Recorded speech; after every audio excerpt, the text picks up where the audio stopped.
basically what I'm going to cover. So in this workshop, most of what I'll cover will be regarding prep for bottom half and how to come up with extensions and paths to victory from prep, because I find that with most people that struggle with extensions, the problem starts with prep and usually just manifests later on during the debate.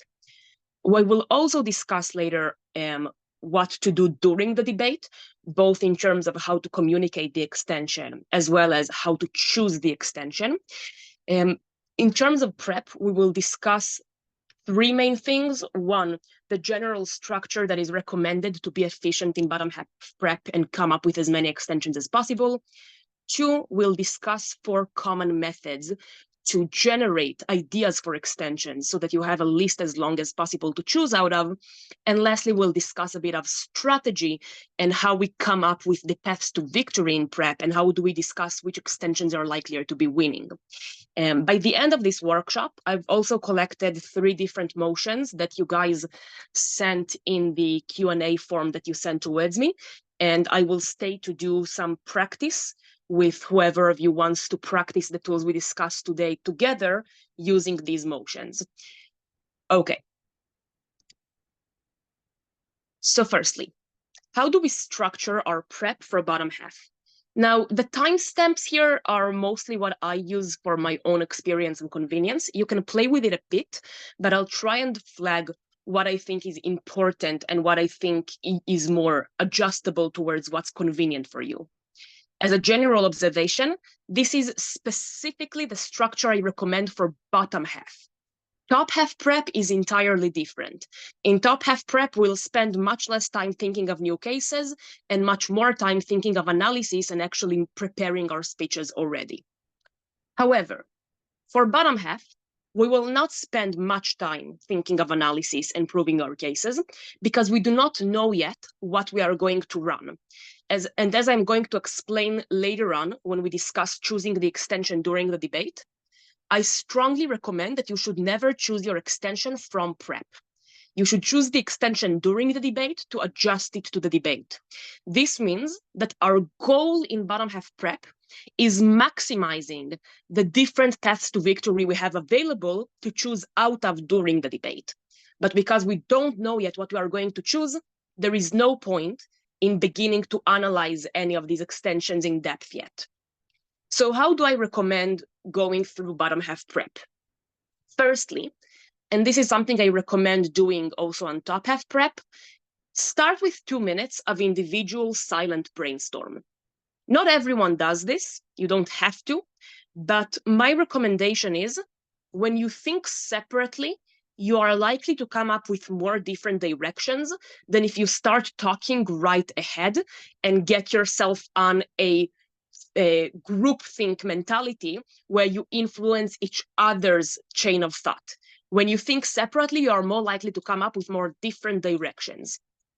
After 2 minutes of silent brainstorming, you should start sharing your different ideas. This should include both your own bench cases as well as what you think the opposing bench will say. So this is when you start to share together and create a collective list of all the different cases that you think are likely to come up in the debate. The third step is a short period, usually a minute or so, of prioritizing between the basic ideas. Usually the way I recommend doing this is clashing them, meaning identify with the different cases you thought of for your side and the different cases you thought of for the other side. What are the clashes that become apparent between those different ideas? And arrange them by what you suspect to be most important to least important clash. This will be a good idea of what's likely to be taken by the top half. From that moment on, we focus on thinking of new extensions. So we will spend a lot of time, about 7 minutes, I would say, but you can adjust it a bit to your own convenience, just thinking of new different cases. This can be by trying to think which additional clashes we can open that were not covered yet, as well as thinking what else might we be able to say on the existing clash. This is what you will do for the bulk of your prep, and I will shortly discuss how to do this and how to come up with as many ideas as possible. In about 2 to 3 minutes, you want to leave yourself for strictly discussing paths to victory. So there will be also a part of the workshop where I'll address this separately as well. But as a general note, you are not meant to improvise all of your weighings during the debate. You are meant to already from prep start thinking what is likelier to be winning than others, so that when you have your list of extensions you thought of by the end of prep, you can sort it from likeliest to work to least likely to work and have an easy prioritization. The last step you want to leave about a minute for, or half a minute, depending on how efficient you are and how well do you write during the rest of prep, is just listing on a sheet of paper between you all of your different extensions in a clear and numbered list. I'll get to this a bit more later, but the point of this sheet is that during the debate, it is significantly harder to communicate than during prep. In prep, we have unabrupted 15 minutes to only talk to each other. Whereas during the debate, we need to whisper, but we need to also at the same time listen to other cases while talking to each other, or we need to write and our handwriting isn't clear and we write slower than we speak. So in effect, our communication during the debate is much more limited. And if I'm trying to communicate a whole new extension during the debate to my partner, it will be extremely hard. What is easier is if we have a list of like, here are the 8 different extensions we thought of. It is numbered. Both of us know what each of these headlines mean because we already discussed it in prep. And when I want to choose the extension, all I need to tell my partner is, I think we should go with 2 and 5. And both of us know what 2 and 5 means because we have it on a list. So I don't have to communicate the entire extension during the round. Are there any questions on the general structure of bottom half prep?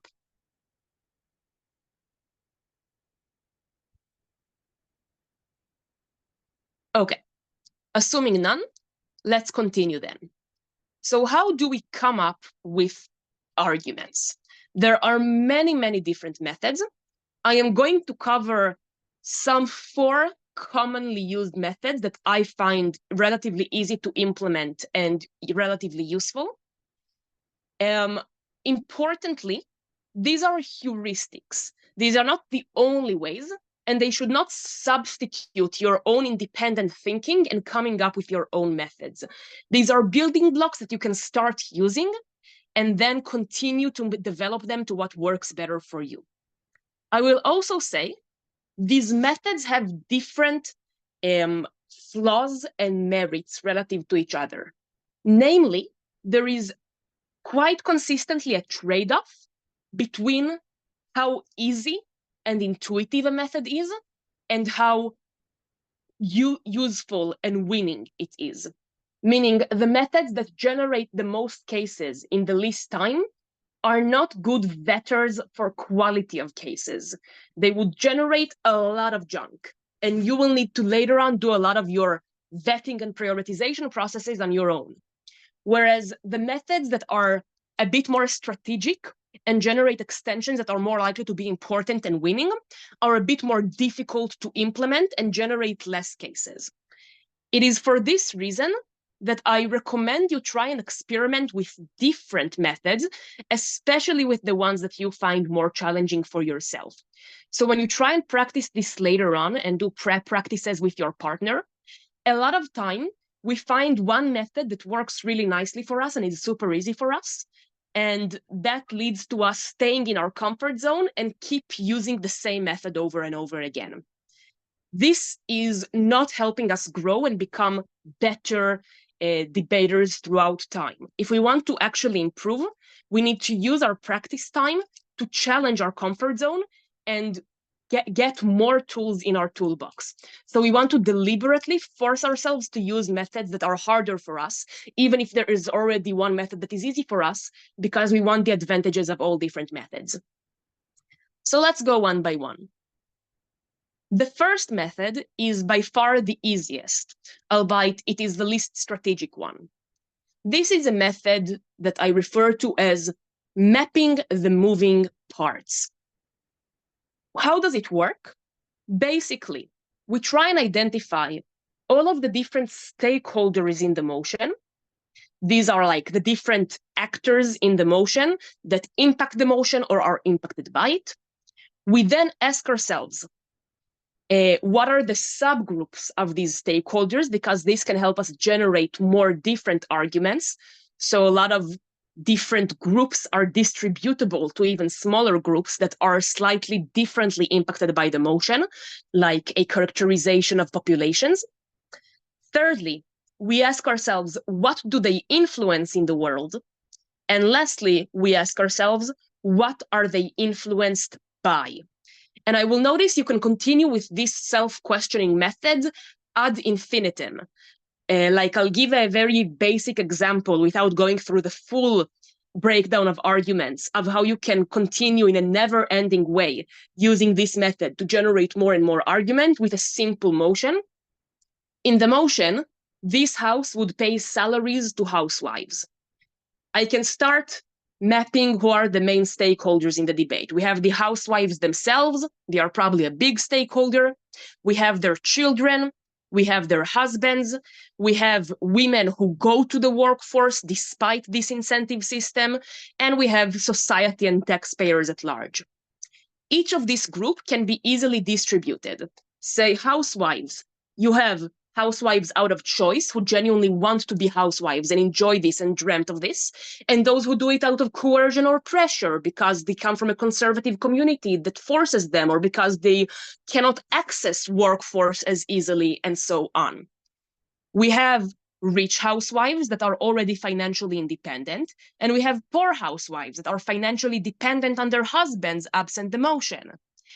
We have housewives with many kids, and we have housewives with few kids, each of them likely also to be impacted differently by the motion and perhaps needs different amount of funding and so on. What do they impact? I can also continue asking this ad infinitum. They impact their children. They impact their husbands by giving their husbands more free time to invest in their work and career because they take the household responsibilities on themselves. They influence society because they later on generate productive children who have been educated well, having a parent always available for them, and therefore saving the money, saving the state money on things such as after-school activities and education because they already take it on themselves. They have second-degree effects as well. When they impact their children, this also has further implications. Like, for example, aside from directly impacting their kids via providing for them, giving them attention and so on, they impact them by serving a role model. Does this mean that, for example, their daughters learn that a woman's role in life is to be a housewife because that's what she's seen her mother do from childhood? So we can continue going on, and because of the existence of second-degree and third-degree effects, it will never run out. And this is why this method is very easy for quantity of ideas. It usually generates a lot of different impacts in the debate. It does, however, have two main disadvantages. One, it only generates practical cases. Because it only asks, what do these stakeholders impact and what impacts them? It is very focused on impacts, which means we might miss very important principled clashes in the debate if we only use this method. So for example, in this debate, I would say one of the most basic arguments is housewives just deserve to be paid because they work very hard, not any less hard than anyone who works for a salary in a real career, and they contribute massively to society and don't get any reward for it as of now. Hence, they deserve compensation for their labor. This is a very valid argument that we can't come up with if we only ask ourselves, what do different actors impact and what are they impacted by? The second disadvantage of this method is it is not very good in prioritizing arguments. It generates a lot of ideas, but it doesn't tell us which is stronger than another. I think this will be easier to see with an example. So let's look at the following example. In the motion, this house would introduce the death sentence. I start by mapping stakeholders and subgroups of stakeholders. So I have felons, and I can distribute them into hard felons and soft felons. I have innocent civilians. I have victims of the crime and the families of the victim. I have families of the executed. I have innocents who are convicted despite being innocent, and I have executioners and judges who are also impacted by the debate. I'm now asking myself, what are the different things that these groups impact or are impacted by? So with hard felons, it is fairly easy. One, deterrence. Either the death sentence will be a stronger or a weaker deterrence for them against committing crimes than life in prison and so on. There could be a potential other argument about them, although I suspect this one is the weaker one, which is how does it impact their immediate threat to society? Theoretically, if they are behind bars, they can escape and commit more crimes. If they are dead, they are certain to not commit more crimes again. Soft felons are going to be impacted by the fact that hard felons, or at least the hardest felons, are now not going to be in jail, but are going to be executed. So this means that prisons are less dangerous for the soft felons, which might help their own rehabilitation. Innocent civilians, I can think of many different impacts. On the one hand, they may experience a safer society because of more or less deterrence. They may not need to fund many years of incarceration for criminals, or alternatively, if I want to flip it from up, they might need to fund very long and expensive trial processes because of the massive burden of proof in death sentence trials. And they may also fear being falsely convicted because they know the statistic exists and they might one day fall under the statistic, especially if they come from a demographic that is disproportionately targeted by the police for no wrongdoing, like African Americans and so on. I have victims and the families of the victims. They might get more justice from knowing that their abuser is now dead. They might, in contrast, feel guilt and feel like this is a disproportionate punishment. This might also impact things like their willingness to even complain from the get-go if they feel like they ruin someone's life to such a great extent that they'd rather not even report at all. And they might feel safer, knowing that their perpetrator can never again walk free and put them in danger.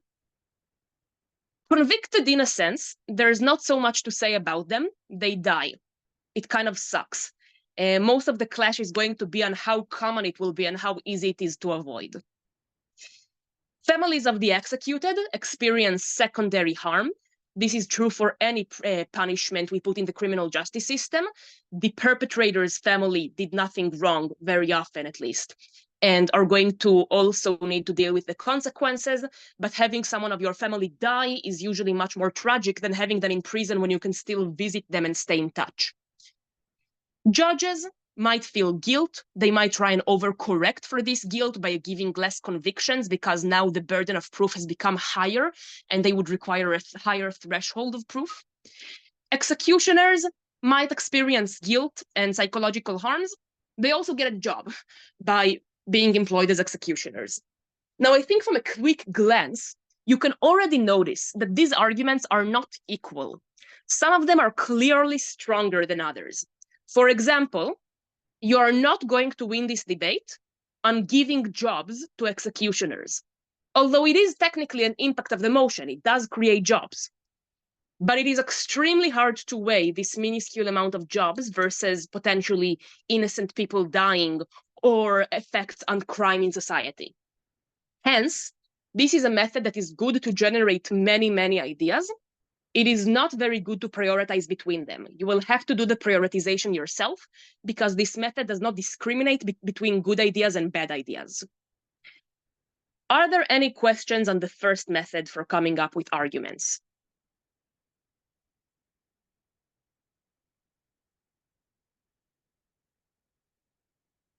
Okay. If no questions, I will move on to the next method. The next method is, I find to be one of the most efficient methods in terms of finding actually strategic and winning cases in the debate. It will not generate as many cases, and it will require more active thinking as opposed to only creativity from your end. So this basically works like this. We are trying to identify the clashes in the debate. I have a full lesson on this. If you want, I can send you a link to a recording of it later. But basically, we're trying to ask ourselves, okay, kind of like what we did earlier, after we thought of what are the main points both sides will say and how do they clash with each other? What are like the three biggest questions in this debate? From that moment on, after I already identified the main clashes, I am trying to find arguments within each main clash that can win this clash. And this, by the way, includes clashes that intuitively should go towards the other side. This is us trying to think of ways to flip the opposing bench. I'll show you an example of this shortly. The advantage of this method is because it works via clashes, it is inherently finding the stronger cases in the debate, because it tells you that these cases are on some of the main questions in disagreement in the debate, meaning they are important and they are likely to be engaging other material in the debate and not just said in a vacuum. However, it requires us both, one, to identify the main clashes, which does require some active thinking process, and two, it requires us to also think within each clash how we win it, including ones that are not easy for us to win. I'll show you a quick example. Take the motion, this house would allow fathers to opt out of legal obligations and rights to an unwanted child if the mother chooses not to abort. So the motion basically says, when a couple experiences an unplanned pregnancy, and the father wants an abortion and the mother does not want an abortion, and the mother chooses to keep the child, the motion would allow the father to sign some agreement or document that says they have no more rights and no more obligations to the child. What are the main clashes in the debate? We can probably think of three that are likely to be the biggest in the debate, albeit if you want to be creative, there are other ones. One, the rights of the father. Two, the rights of the mother. Three, the rights of the children. These are probably the three biggest questions in this debate. Now, if I do the basic initial brainstorm of only 2 minutes, let's come up with what are the main arguments each side will say, I will probably come up with something like the following. OG will talk about the father having a right to avoid parenthood if they do not want to be a parent, because being a parent is a massive, massive obligation. It takes away a lot of their free time and money and can literally take all of their future. And this is unfair to put on someone just because of an unplanned pregnancy. They might also make the analogy to a woman's right to abort, just like we don't force women to become mothers just because of a torn condom or even being unsafe once during sex, because we don't think sex is automatically consent to parenthood. We think similarly we should allow an opt-out for fathers. We expect that probably opening opposition will say something like the following two arguments. One, this will be very, very harmful to the mother. There are at least two different ways in which they are likely to say it. One, because if she still gives birth, she will now have to take care of the child alone as a single mother, which is extremely difficult in terms of time and money. Secondly, because it might put pressure on her to abort even though she doesn't want to, and so harm her autonomy. They are likely to also say something about the rights of the child, in which they will say something around the lines of, the child will grow up without a father. This means that they will have, first of all, much less income. They will live on only one parent's income. And secondly, that they will have no father figure in their life. This means that they will get less time of attention, with their mother needing to work double shifts to take care of them and so on, and will also potentially feel like their father abandoned them, which will harm their self-esteem and make them feel unwanted. I think this is like the basic arguments we are probably going to come up for both sides. Now let's think farther than this. I want to try and think of what are additional arguments I can say on these major clashes, because I identify they are the strongest. And among other things, I also want to identify that I don't want to be off clash. I don't want to be like OG and OO, where OG only talks about the father and OO only talks about the mother and child, and leaving it for the judge to decide who is more important. I want to be able to win on the other side's metric and engage them. So now I'm also trying to think, what else can I say, for example, on the father clash? And can I say something on this from up? I think there are two main additional ideas I can then come up with. One is a flip, which is to say the motion will actually harm fathers. And this sounds unintuitive until I actually try and think of it, because the reason it's not intuitive, people don't even try. But if you do, you would usually realize that you have already debated before many different motions wherein giving people choice harms them, such as if we legalize drugs or sex work, even though it gives people more choice, there are often harms involved in it. And then I realize, what are the types of arguments I usually give for why giving someone choice can actually harm them? And I find that it's not that hard to say it about the father. Consider this. The motion lets them sign an irreversible agreement where they give up every right to their child forever. What if they regret it? And note, they are likely to be very young when it happens, because most unplanned pregnancies happen to like teenagers or people in their early 20s. And they are likely to have a very short time window to make this decision under pressure, because surely they can only make it when the mother can still abort, which in most countries is during the first trimester. Given pregnancies are usually discovered only like 6 weeks after the pregnancy happened, it leaves them with a mere few weeks to make one of the biggest decisions in their life and potentially irreversibly lose their child forever. I think you can absolutely flip this clash from up. You can also try and think of more mitigatory arguments, meaning not arguments that flip this clash, but arguments that prove that it is justified to take away the father's choice in this case. For example, we might take the argument that sex is consent to parenthood, especially unprotected sex. We might take the argument that when another human exists and this is your fault, you brought them into the world, you had at least more degree of consent within it than they did. And if Prop asks me, so by this logic, would you ban abortions? The answer might be maybe yes. I don't have to necessarily support abortions on my side. Let's look at the other clashes then, and if I'm trying to flip them from Prop. So let's talk about the right of the mother. Can we show that this motion is actually better for the mother? I think if we take time to think of this, the answer is yes. Prop can come up with arguments for why the mother is better off if the father has this right. Again, I can think of at least two of those. One, that a father who is a father against their will and did not want to be a father and was forced to be a father is likely to become a very abusive partner to this woman. Always blame her for ruining his life, possibly continuously reminding her how he doesn't want to be with her and how he hates her and how it's her fault, and how as the result of this, she has to make all different kinds of compromises for him because he made the biggest compromise possible for her, and so on. Also, it might impact the pressure that they place on the mother to abort. So this is a flip to the up argument of this will pressure women to abort when they don't want to. I think the answer is the pressure is much worse when this option is not available for fathers.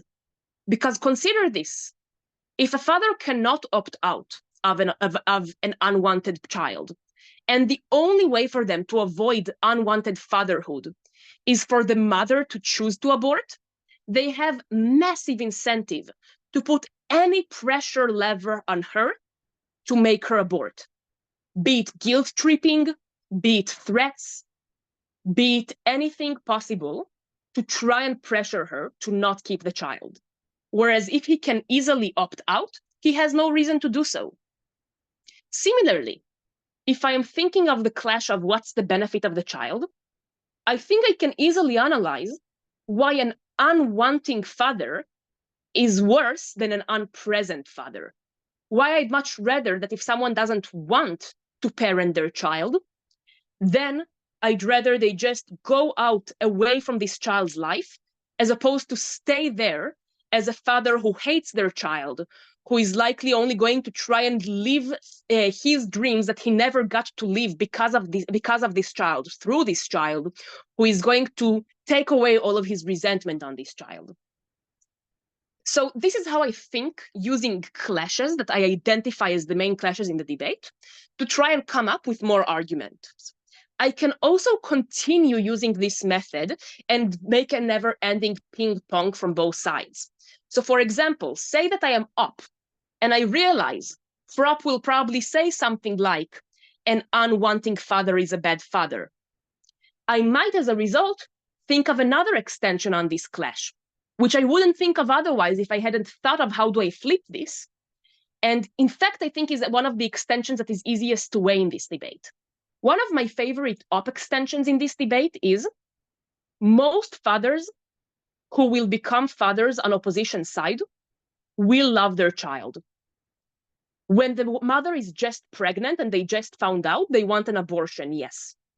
But once they see the little angel who looks like them and has their eyes and smiles at them and loves them unconditionally, they will grow to love this child and be thankful that they became a father. Now, I need to prove this. I cannot just say smiling eyes. I'll probably put like 3 or 4 minutes of analysis into this, but notice what's fun about it. If I prove this extension, I break most of the deadlock that we identify in most of the other clashes. Because most of the problem in this debate and what led to a lot of the other clashes happening is, on the one hand, being a single mother or being a fatherless child can suck and be very unpleasant. On the other hand, being a father that when you don't want to might suck both for the father and for the mother and child. If I can prove from up that on our side, in fact, the father will eventually want to be a father, I get all of the benefits with none of the harms. And this becomes a very strategic extension I can weigh above all other clashes then. But I only thought about it because I think of the back and forth between all of the different clashes. So this is the more advanced and strategic method. Identify the main clashes, force yourself to find arguments for both sides on them, including the less intuitive side, and then try and identify how do you win them despite the contradicting arguments. What is like a win condition that if you prove, you win the clash? Are there questions on this method?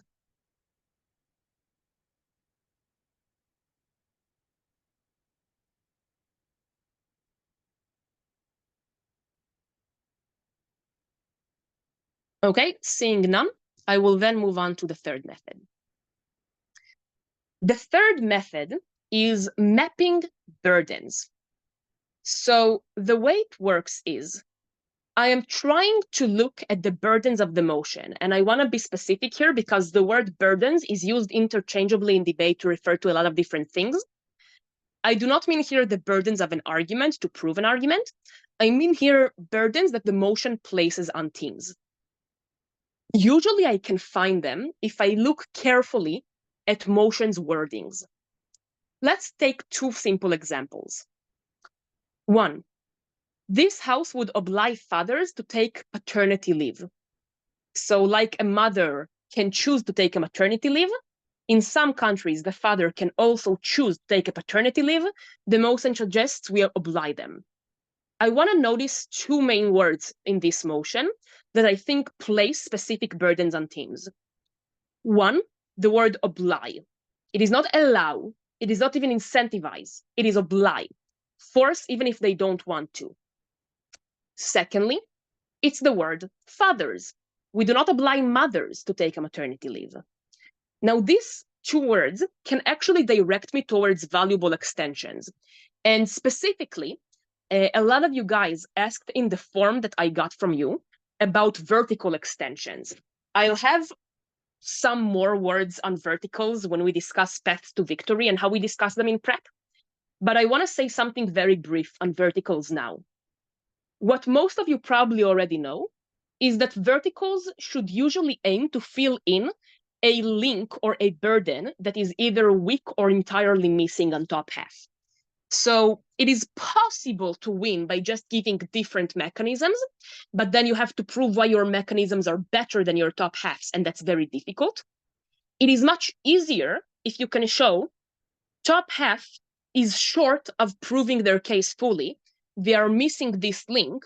We fill in this link, and hence they are contingent on us.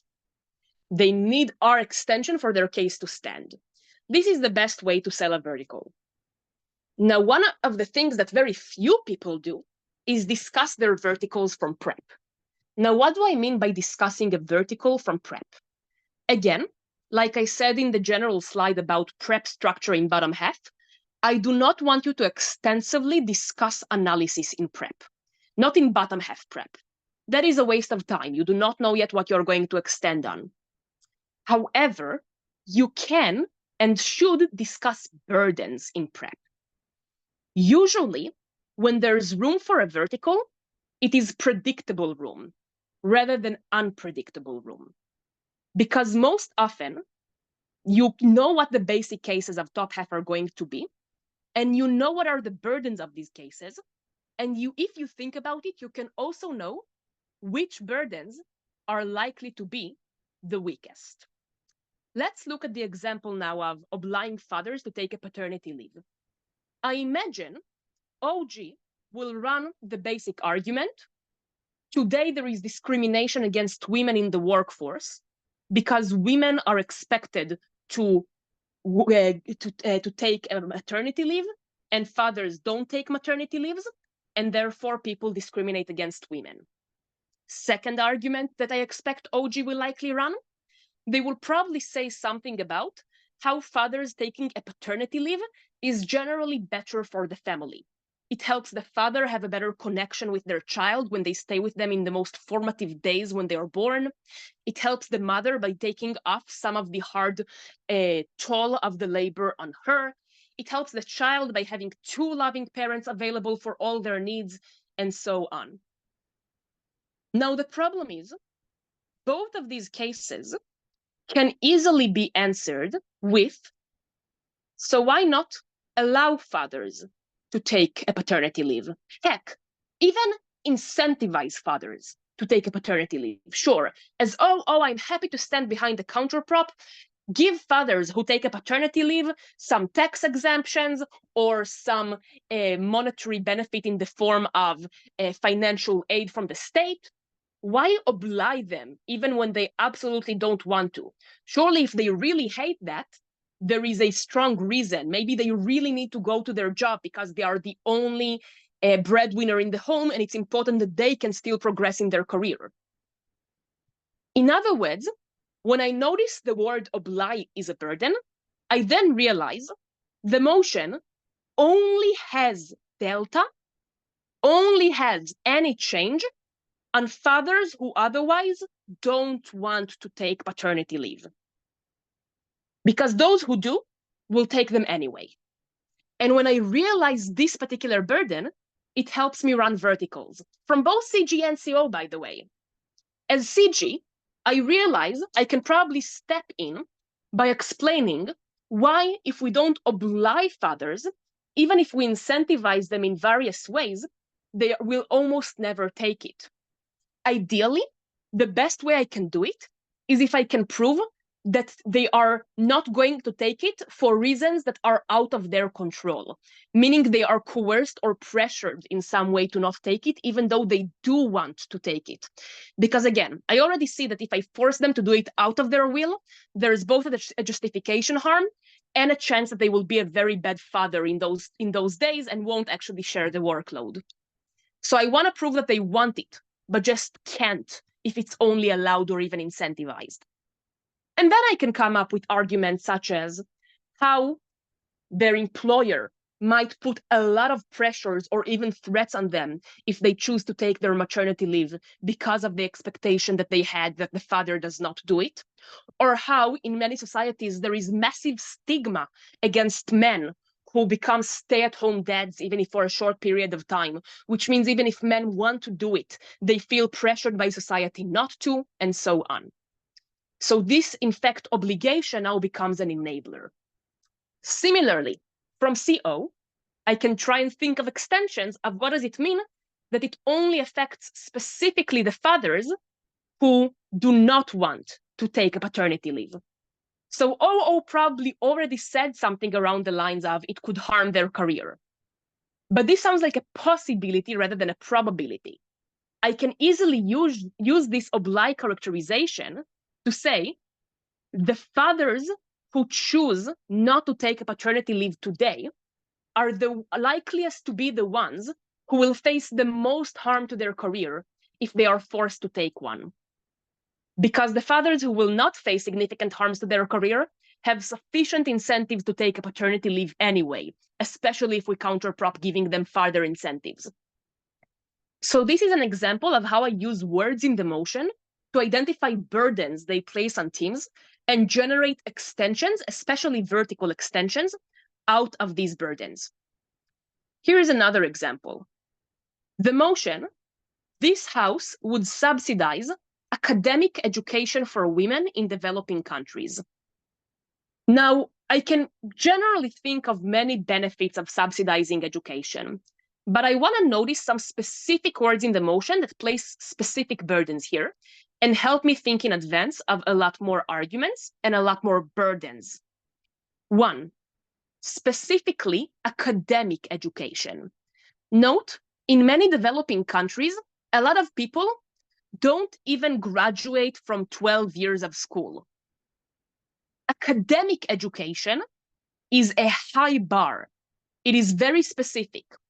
It also means that it is probably only accessible to the privileged people who have already graduated from school. Because if you did not graduate from school, you are not going to get a BA. Secondly, it is only for women.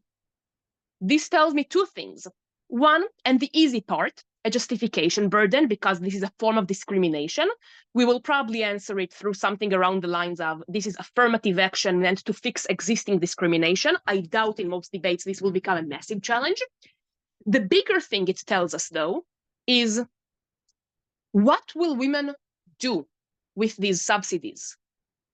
Are the reason women don't pursue academic education in this government exclusively about money?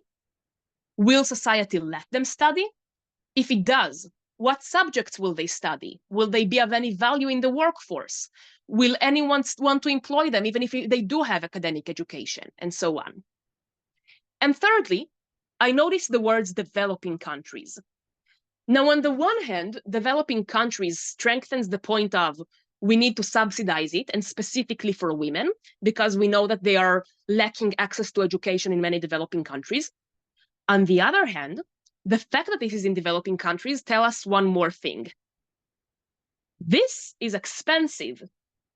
Subsidizing academic education is something that you can do in Germany, sure, but in countries that have massive debt and lack funding for basic infrastructure, such as water irrigation systems or hospitals in remote places, this is spending money on what could effectively be a luxury. No one needs academic education. It is a bonus. And this is money I could spend on much more basic needs and goods. Now, I don't think all of these burdens mean that the motion is impossible for prep. It means that if I notice them in prep, and I think specifically on what they mean for the debate, I can generate cases that are much more relevant for this actual debate. For example, if I am proposition, I am now realizing this motion is not about wide access of women to education. If we would want wide access of women to education, we would tackle the problem at first grade, not at BA level. This motion is more likely to be about women in positions of power. Because we are already talking about women who have access to basic education, because otherwise they could not apply for a BA, and because we are giving them higher education, and because we don't have a lot of money, so we probably invested in only a few very successful and talented women, and not in all women in the country, then it probably tells me that the impact I am aiming for here as prop is not so much about wide access to education, and more about having more female politicians, more female CEOs, more female doctors, and the implications that has in trickle-down effects on women's rights in society. Which becomes a very easy two-way extension from CG, because I can easily show this is the biggest thing that actually changes in the debate. Wider access to education is not impacted by access to specifically academic education for women. Similarly, from up, it gives me directions to a lot of arguments, such as how this is regressive taxation and prioritizing the most privileged women when we should prioritize the most vulnerable ones who don't access basic hygiene products and cannot go to school because of it, for example. And I can start running extensions about what trade-off it creates in terms of what we could otherwise fund with this money. So the TLDR, or the point of this method of mapping burdens, is if I identify the burdens of the motion and I notice specific words and what burdens they place on teams, it can help me in two types of strategical extensions. One, verticals, because it tells me within the basic cases, which burdens are likeliest to be missed, what is likeliest to be a vertical that if I run, I can co-opt top half's case to myself. Secondly, it tells me which extensions are easiest to frame as the biggest delta in the debate, or in other words, what changes and what stays the same. When I identify what specific burdens make for the specific change in the debate, I can symmetricize a lot of the top half material and show that a lot of it doesn't in fact change because fathers who want paternity leave already take it, or because women who don't access preliminary education still don't access it, and frame why my extension is actually about the biggest thing that really changes in the debate. I think I saw a question.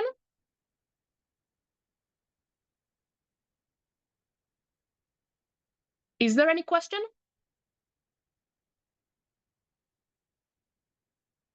Okay, I will say two less things then on burdens in motions. There are two rules of thumb that you can use to help yourself identify these burdens. One, there are commonly repeating words that always place burdens. These are burdens of extent. Every word that signifies a large or a small or an absolute extent places burdens. Words such as ban, allow, oblige, compel, require, incentivize, all, always, never, and, or, even words such as glorify, demonize. All of these are words of extent. They could be harsher or softer. I don't have to glorify something to say that it's good. I don't have to demonize something to say that it's bad. I don't have to ban something to disincentivize it. I don't have to incentivize something to allow it, and so on. So the different extents, or the question what actually changes and what stays the same, or if you want a different question that can help you, are there alternative policies that are similar but slightly different in extent? If I identify what's specific to this motion because of its extents, I can usually identify a burden there. Secondly, as a general note, every policy debate, not every motion type, but every policy debate will always have the following 5 burdens. Not always all 5 of them will be contested. Sometimes some of them will be conceded, but they always exist. You need to prove that there is a problem. You need to prove that the motion, the policy solves the problem, that the solution is justified, that the benefits of the solution outweigh the harms, and that this solution or policy is the best out of all possible alternatives. So problem, solution, justification, utility, and alternatives are 5 burdens that will always exist in every policy debate. And if I get stuck thinking of extensions in prep, I can start asking these questions and ask, is there more I can say about it? Is there more I can say about why there's a problem? Is there more I can say about how the motion solves it? Is there more I can say about why it's justified or unjustified, and so on? Any questions on anything to do with burdens?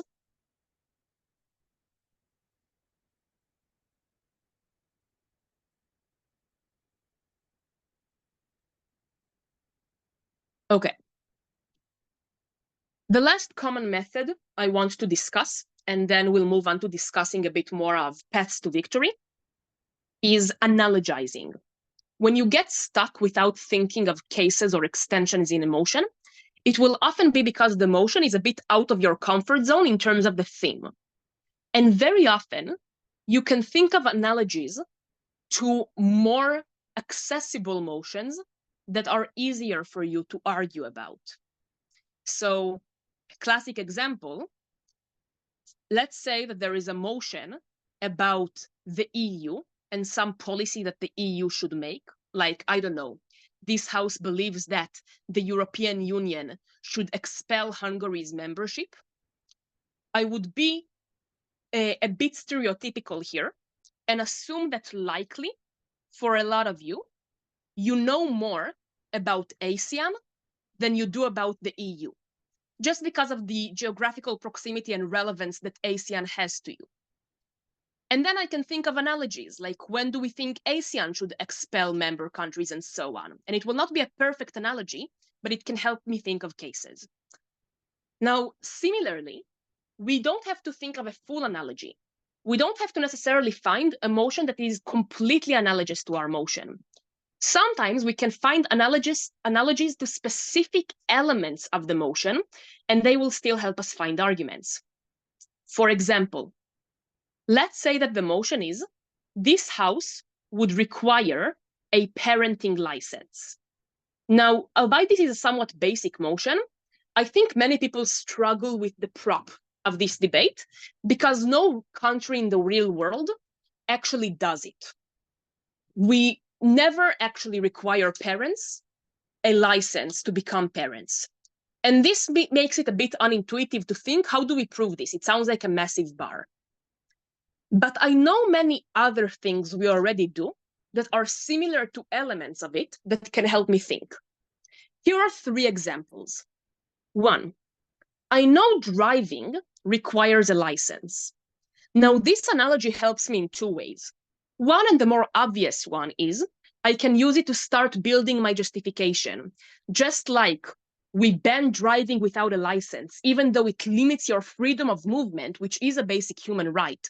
Because once you put others in danger, it is when it is legitimate for us to violate your rights. Similarly, we can limit your freedom of parenthood if you put another human being at risk, be it your child or society if you raise a dangerous child. I think, however, if you think a step forward, there is even a stronger framing I can come up with if I use the driving license example.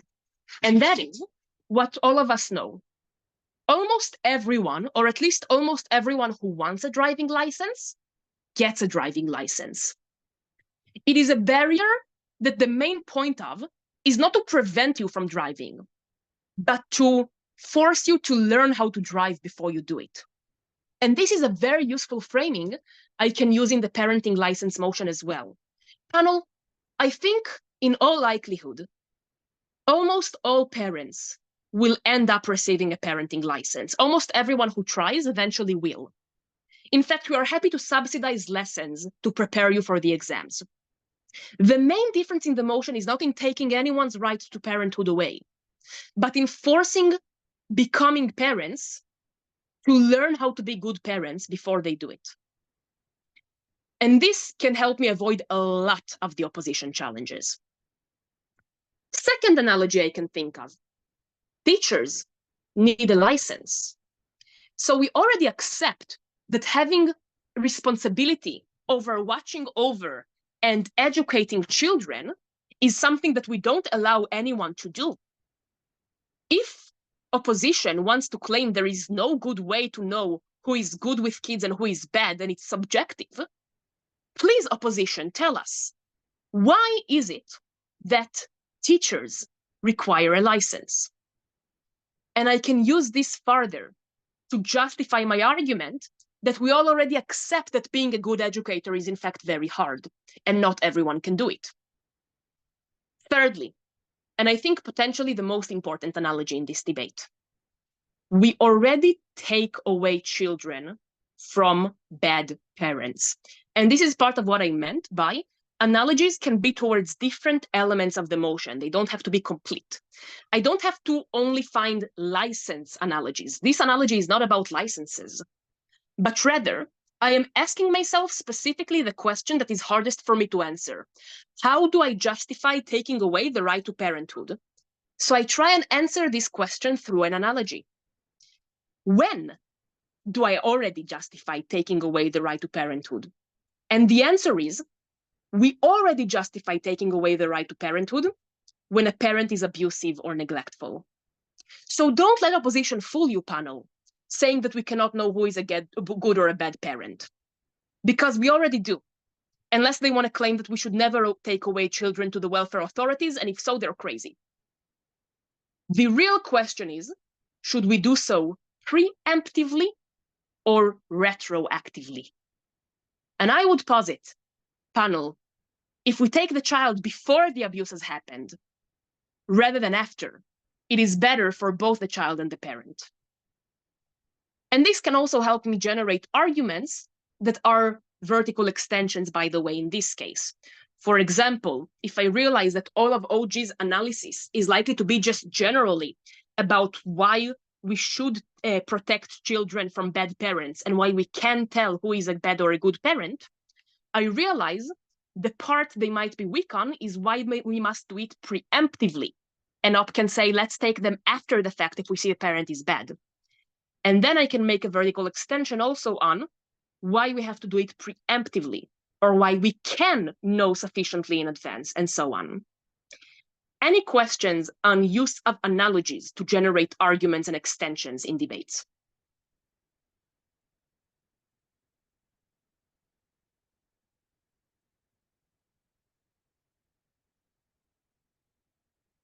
Okay, seeing no questions. In this case, let's start chatting path to victory. So I've already integrated some thoughts about paths to victory during the discussion so far, but largely what we focused on so far is just generating extensions. What I want to talk about now is those 2 minutes of prep where we try and identify which of our extensions are winning extensions and which are not. I want to observe a few guidelines that I think can help you identify the paths to victory in advance. 1, identify which clashes are easiest to weigh. That's the simplest part. Just look at your clashes and ask yourself which clash is stronger than the others. It's usually fairly easy to answer. However, the problem is, if top half knows what they're doing, they will already take those clashes as well. This is why the next steps in coming up with paths to victory that we can also extend on are the following. 1, try and think of various win conditions for your side of the debate in those clashes. Similar to, for example, what I said earlier in the motion about allowing fathers to opt out of their obligations and rights to their child. When I look at a clash such as the benefit of the child, I realize that the main win condition is contingent on proving the father will be a good father or a bad father if they are forced to be a father. And then I can think of the winning extension of why the father will learn to love the child after they are born, for example. So I want to identify the different things that can win this clash. Thirdly, identify the burdens for those win conditions that are less likely to be picked up by top half. You don't even have to map all of the burdens for all of the cases in those clashes. You will not have time for that. But you can usually identify what is the likeliest challenge the opposing bench will give to this case. What is the single biggest question mark on this case? If I identify this, I can identify which of my list of extensions best engages the contestable link, the contestable burden. And this helps me list in advance which extensions are likely to be winning verticals. Fourthly, think of ways to weigh different kinds of analysis towards those win conditions. So often, there is more than one way to prove the same metric. For example, if we're talking about the benefit of the child in the context of opt-out for fathers, probably the two basic lines of analysis from opt would be money and paternal attention or father figure and so on. It is extremely likely OO will already say money. Father loses a salary. Without a father, you lose a second salary. So I can try and think in advance of how I would weigh an extension on why specifically the paternal presence of a father is more important for the benefit of the child than specifically the salary. And I can think of many reasons it's more important. One, it is relevant for more different social economic groups. Another salary is mostly relevant if the mother is relatively poor, but the father figure is relevant for everyone. Two, it is more specific to why we have to have the father involved. If the problem is just money, and props challenges indeed, but it's not the father's fault, then maybe the state is responsible. The state should help through welfare. Our analysis is more specific to why we have to oblige specifically the father to be involved and not just give money from the state, for example, and so on. So I'm trying to think of different ways to prove the win condition, and how would I weigh different ways as stronger than others, so that in advance, when I make my list of extensions, I already know how I would weigh each of those different verticals. Lastly, try and think of ways to weigh other clashes that are less likely to be taken by top half. So we've already mapped which clashes are easiest to weigh. And we said the easiest to weigh are ones that top half is likely to take. If they don't, we're good, because if they're easiest to weigh, we can probably improvise why they're so strong, because intuitively we know it. We want to spend time in prep thinking of how we weigh the seemingly less important clashes, the ones who seem intuitively weaker, and explain why they are, in fact, more important in the context of this debate.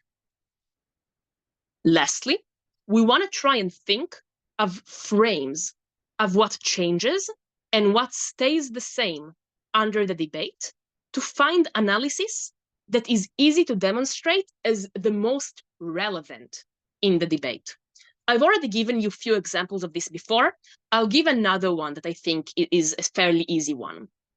Take the classical motion of, this House believes that all major legislations should pass through referendum. Now, I know basically what the main clashes are going to be, right? There's going to be a clash on what's more representative. There's going to be a clash on who chooses better, politicians or the public.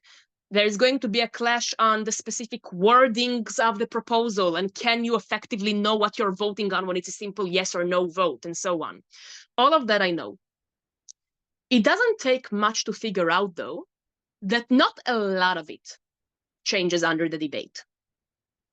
Here are two pieces of framing that are important to notice in this debate about what changes and what stays the same, that can help me identify which of my extensions are easier to weigh as relevant and the biggest change in the debate. One, the debate only changes something in cases where politicians are in disagreement with the public. Meaning, if politicians already represent the public, are already in agreement with the public, there's no difference. politicians would pass the proposal and the public would pass it, or politicians won't and the public won't. The only difference in the motion is in the instances where the elected representatives actually do not represent. And this helps me think of more specific extensions. What are the specific instances in which politicians might not represent the public, despite the electoral incentive they have, or despite the fact that they've been elected by the public? Maybe it's in specific situations that were not predictable during the election, such as a new war or pandemic that never happened before, and so on. Secondly, the motion only matters in legal or in laws that politicians want to pass and the public doesn't want to pass. This framing is a bit less trivial, but think of it this way. For a referendum to happen, politicians will still have to propose it and word it and send a proposal for the public to vote on. If there is a law that politicians do not want to happen, it will not happen. It will not come up for referendum. The only changes in the debate are when politicians do want to pass a law, but they now have to pass it through referendum or not at all, and the public doesn't want it. And this, again, may help me think of more specific extensions of what actually changes under the debate. For example, it might be much more relevant to discuss attempts at democratic backsliding.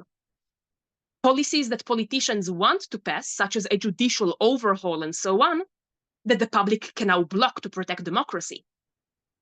So identifying what changes and what stays the same can help me notice in advance which of my extensions are most relevant in the debate, and I can easily frame them as therefore the biggest change, and which are less relevant.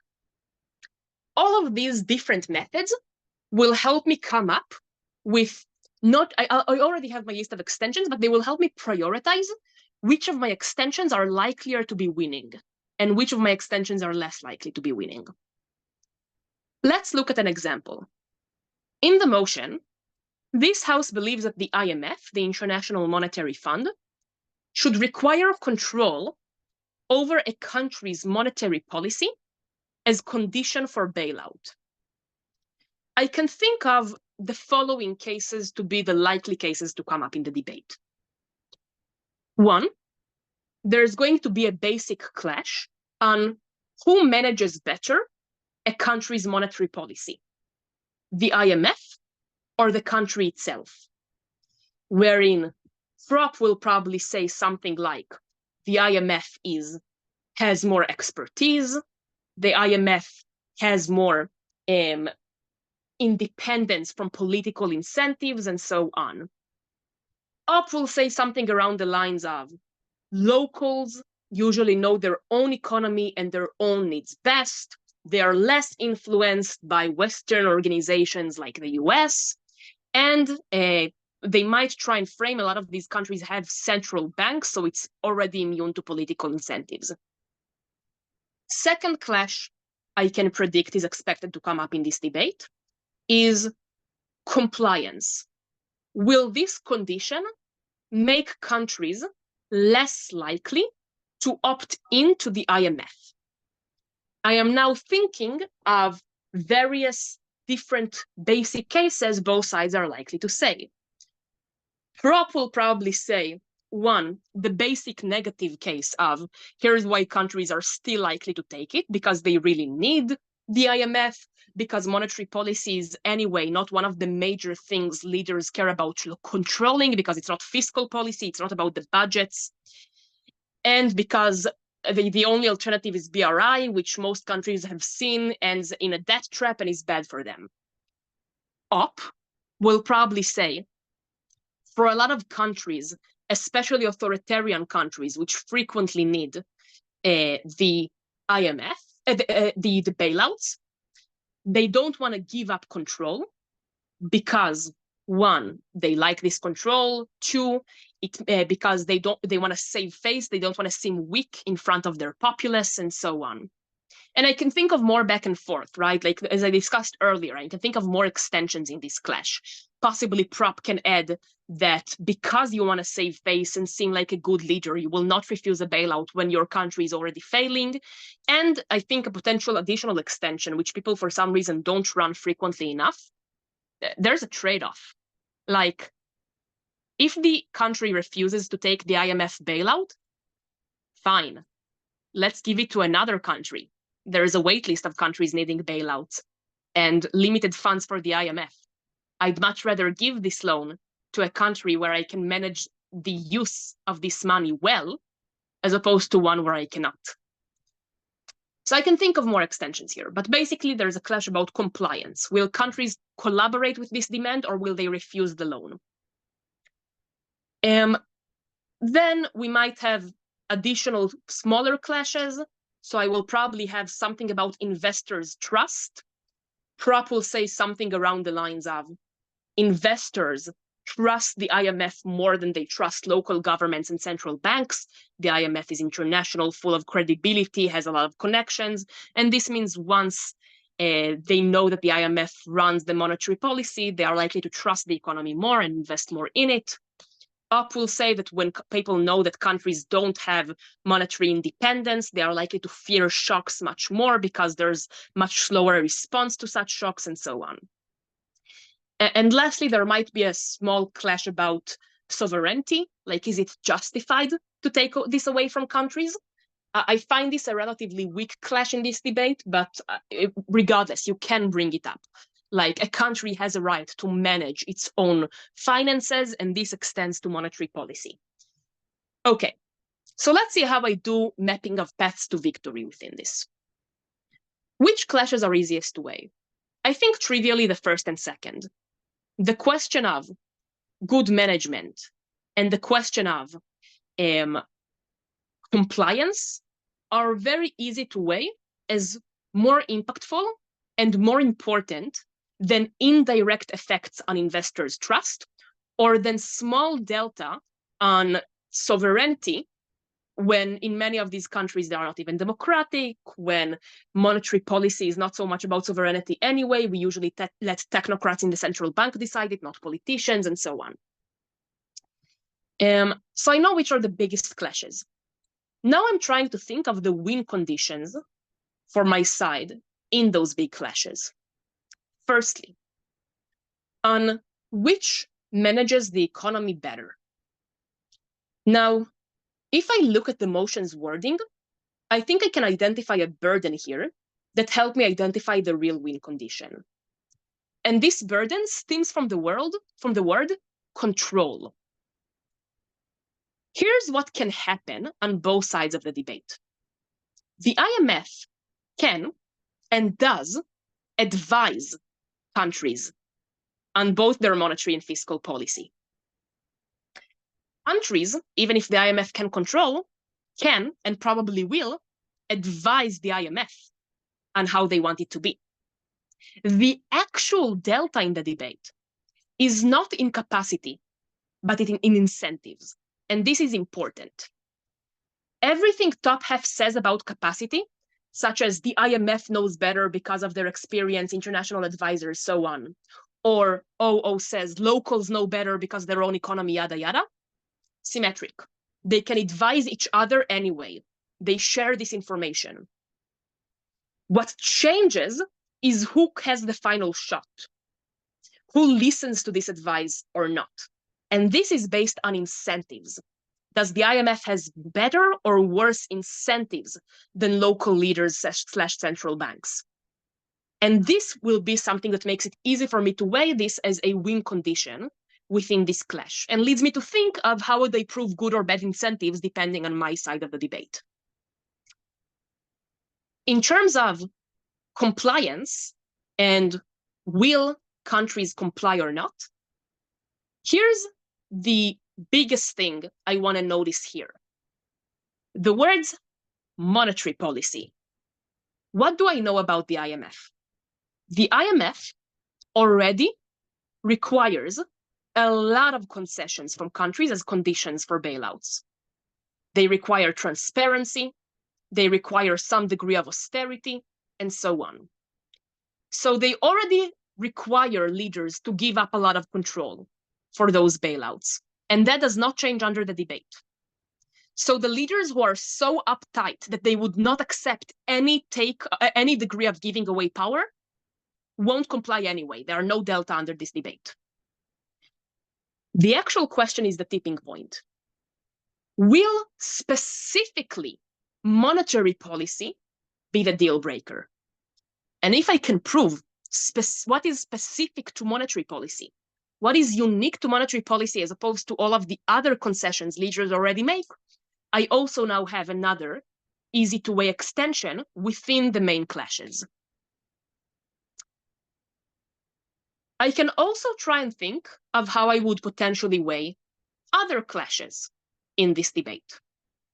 So let's say the top half does everything smart there is to do on the two main clashes, and I want to win on specifically investors' trust. I will now spend a minute in prep thinking explicitly of how do I prove that investors' trust matters more than just good management or compliance. Maybe because the delta is higher, because as I said, one, the IMF already manages a lot of the economy for countries with bailouts. Only the monetary policy is not such a huge difference there. And two, because the IMF can already advise on both sides. So there are a lot of symmetries. Hence, maybe the biggest delta is in countries knowing that the final shots are made by the IMF.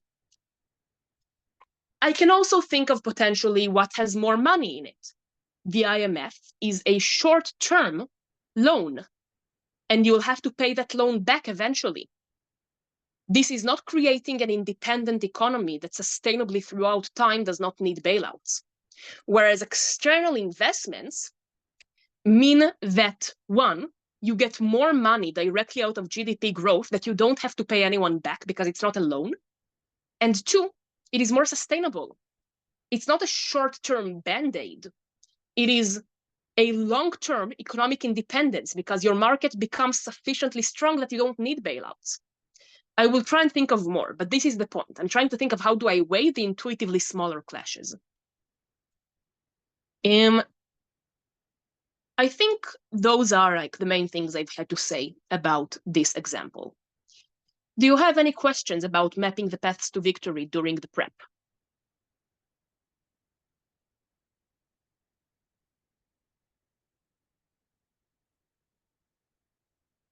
Okay, let's talk then what happens during the debate. So far we discussed how do we come up with extensions in prep. But we need to actually choose our extension during the debate. And as I said at the beginning, don't choose your extension in advance. It is almost never a good idea. You want your extension to fit to the clash on top half. So what do we do during the debate? Step one, fully track PM and LO. Do not choose your extension before PM and LO. This is because, one, you want to know what top half already took, and usually most of the basic or strongest arguments that they run will come in their first speaker, and the second speaker will do a lot of rebuilding and rebuttal and not a lot of new cases. And two, perhaps more importantly, you want to know what is the clash. You want to see what PM and LO agree on and what they disagree on to fit your extension to the clash. Usually after LO, you want to communicate between the two of you what's your extension or extensions. And this is when, as I said, you have your sheet with a list of extensions you've prepared in advance, and you want to circle, let's do this, like 2 and 5. At this point, member starts writing, and the whip listens. This requires teamwork. I think teamwork is significantly more important on bottom half than on top half. Your communication is everything. Because member needs to have time to write their extension. Again, they did not analyze it in prep. We spent all of prep thinking of different paths to victory. So they need time to write. But they can't afford to miss everything that happens on deputy speeches. Some deputies backload. They might steal your extension. They might make concessions that hurt your extension, and so on. This is why the whip's job is to now listen to deputies and communicate to their member important things that they have to notice. Note, Don't communicate everything. Your communication during the debate has to be concise. As I said earlier, communication during the debate, unlike in prep, is very difficult. You cannot communicate a lot. And I'm telling you from experience, if you're going to write a sheet full of 12 different points you want your member to notice, they're going to ignore you. Or worse yet, they will try not to ignore you and make a complete mess and not know what to do with themselves. Having done both member and whip positions, take some kindness towards your member. They cannot make 7 radical changes to their extension for you. They can make 1 or 2. And this is why you want to prioritize. As whip, when you track deputies, you track for yourself as much as possible that is important because you will have to engage it later. But you only point your members' attention to the most important parts. What are the most important parts? 1, if top half of our side is talking about our extension, and we might be derivative, when this happens, I don't even just write down on the sheet. I nudge my member on the shoulder and say, listen, they're talking about our case. And after they listen and hear what they already said on our case, I ask them, do you have enough to extend on this or not? And we need to shift the extension if not, or we can stay with it if they do. But if they talk about our extension, this is the most important thing that I have to have my member pay attention to. Secondly, if the opposing bench says something that is preempting our extension, either directly or indirectly, whether it is because they explicitly say, and panel, I think CO might say this, but this is wrong because, or if they have a constructive case, which is not meant as a preemptive rebuttal, but this case directly clashes our own. In this case, I want my member to address it in their extension, to not come up in a vacuum and not have the judge feel like they are ignoring the preemptive, but already address this preemptive in their own case and show that despite this preemption, their case stands. When this happens, I will usually write down to member, they are now running this, which clashes our case. If member says I have to focus on writing my extension, I will let them focus. They don't have to listen themselves. And I will write to them the biggest points of preemption, not all different mechanisms, but like 2 or 3 biggest points that I think they have to answer in their speech. Otherwise, if member says, okay, I will listen now because I already have enough on my extension, they can do it themselves. But these are the types of things that you have to communicate to your member. There are some other things that sometimes are advisable to communicate to the member. They are not as crucial. So, for example, if top half makes a concession that puts our extension in potential tension with them, I'll just tell them, make sure that you are making it not in tension with. And that's it. I don't have to drag their attention for this much longer. If there is a big point from deputy that I think needs rebutting, I will almost never actually distract my member for this. I can rebut in my own whip speech. I want my member to be able to focus on their extension. One last thing that I will say about your role as whip when you listen to deputies while your member writes their extension. A lot of whips ask me, so when the hell do you write your own speech if you have to listen and track everything for your member? That's a very good question, which I still struggle with, and I think personally is one of the hardest things to do about whipping. However, the answer is a combination of 2 things. 1, usually you can afford to write more of your own speech during your member's speech. They are the speaker you have to listen to the least, because even if they miss something you have to rebuild on later, they can tell you this. They are on your team, on your side, they want you to win, and they'll communicate to you if there's something that you need to do because of their speech being not good enough. Whereas if you miss something that another speaker said, no one will tell you this. They don't want you to win. The second thing I'll say is you can shift your degrees of attention during other people's speeches.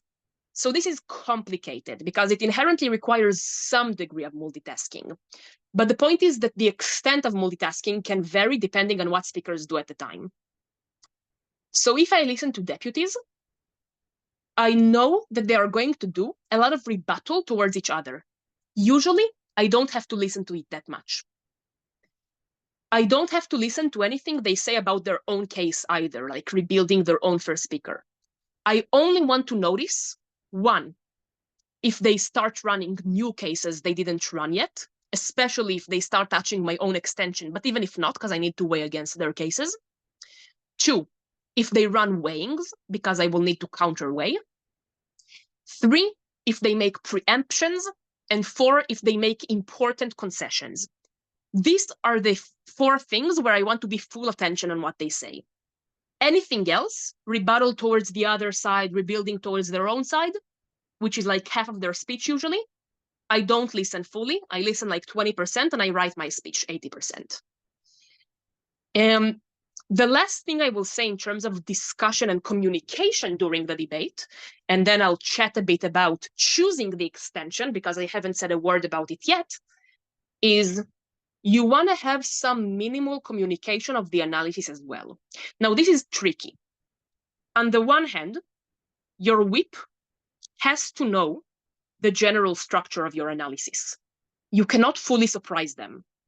They need to know to adjust their own speech. They are weighing your material. They need to know what you're doing. On the other hand, you need to be able to focus on writing your own speech. And as I said, you can't talk in a full conversation during a debate. You can only do brief messages towards each other.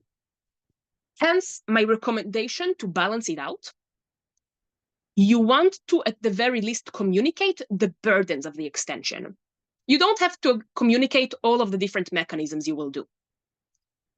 But usually, the best practice I recommend is member lists what are the burdens of their case, passes this list to whip before they start filling these burdens with mechanisms. Whip then does two things. One, tells them if this is all or if there's another burden that they miss. Secondly, tell them which is the most important burden. Like very frequently, I would tell my members something like, if you don't reach the burden of the impacts or why it's important, it's fine. I can fill it in whip. I have to have you fill in the burden of the comparative because that's the biggest part of the extension relative to top half or something like this. So member needs to know from whip which is the most important part of the extension to emphasize and focus the analysis on for whip's way of weighing it later. This is basically it in terms of communication. The last thing in terms of theory I want to discuss today is how do we choose the extension during the debate? So as I said, after PM and LO, we see the clash structure. We already have a list of paths to victory in advance. How do we choose? For this, I have a sort of flow chart, which is not in a flow chart shape here, but the conditions work like a flow chart of how I recommend you work. And this is increasing degrees of difficulty, which mostly depend on how good your top half was. The better your own top half was, the harder it is to extend on them. So, easiest option, which only works in bedrooms. Top half is off clash. They run completely different metrics. They don't engage each other at all. This means I want to do two things. There are two paths to victory here. There's no reason why I shouldn't run both. One, I want to flip the opposing bench on their metric. Two, I want to weigh my metric as winning. Let's do a very simple example of this. Say that the motion is this house would ban cigarettes. OG runs for 14 minutes. Cigarettes are unhealthy. They kill you. OO runs for 14 minutes. We agree cigarettes are unhealthy and they kill you. But we think people have a right to hurt themselves.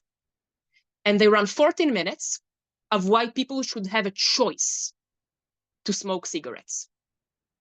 These two teams are not engaging each other. They are not helping me decide which is more important, autonomy or health. I am CG. My path to victory is trivial. I'm running two extensions. My first extension is flipping OO metric. OO wants to talk about choice.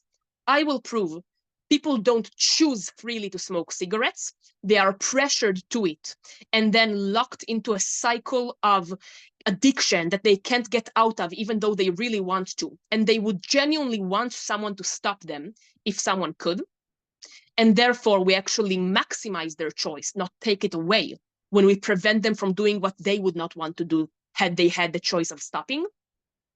Second extension, I will show a criteria for when the state should decide for you, when it is justified to take choice away, and why the massive harms to health in the case of cigarettes justify it.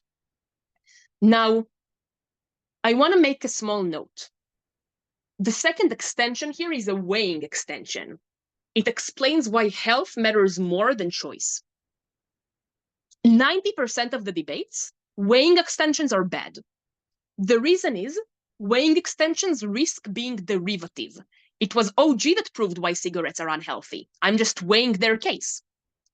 The reason why in this case, and in this case alone, does a weighing extension work is because they are off-clash. Because OO considered cigarettes are unhealthy, because of course they did, because they're crazy if they're going to argue cigarettes are healthy. And therefore, I'm not contingent on OG.